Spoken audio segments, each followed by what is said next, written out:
আমাদের পৃথিবীতে এমন অনেক দেশ রয়েছে যাদের নিজস্ব সমস্ত বৈশিষ্ট্য রয়েছে। সেই রকমই একটি দেশ হচ্ছে কিউবা। এই কিউবাতে এখানে প্রচুর আপনি হোটেল দেখতে পাবেন, কিন্তু জানেন কিউবাতে কোনো হোটেল আপনি ব্যক্তিগত মালিকানায় চালাতে পারবেন না। এর অর্থ হচ্ছে প্রত্যেকটা হোটেল সরকার চালায়, সেখানে ব্যক্তিগত মালিকানায় কোনো রকম কোনো হোটেল চলে না। এই কিউবাতে সংস্কৃতি এই ব্যাপারটা খুব মেনে চলা হয়, এবং এখানে আরও একটা জিনিস বলা হয় যে ডাক্তারের থেকে এখানে সঙ্গীতজ্ঞ, নৃত্যশিল্পী তাদের কিন্তু যে ভ্যালু, সেই ভ্যালু অনেকটাই বেশি। এখানে যে মেজর ইনকাম হয় সেই মেজর ইনকামের অনেকটাই কিন্তু আসে এই সঙ্গীত বা এই নৃত্য, এই সমস্ত জায়গা থেকে। এবং এইখানে যেটা করা হয় যে সরকার কিন্তু সমস্ত হোটেল চালায়, সরকারের মালিকানাধীন থাকে সমস্ত হোটেল।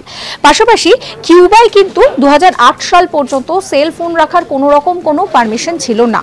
2015 সালের পর থেকে সেই পারমিশন দেওয়া হয়। এবং একই সঙ্গে একটি সফট ড্রিঙ্ক রয়েছে যেটা কোনোভাবেই কিউবাতে এখনো পর্যন্ত চালু করা যায়নি। এরকম সমস্ত কন্টেন্টের জন্য সাবস্ক্রাইব করবেন আজ তাক বাংলার ইউটিউব চ্যানেলকে।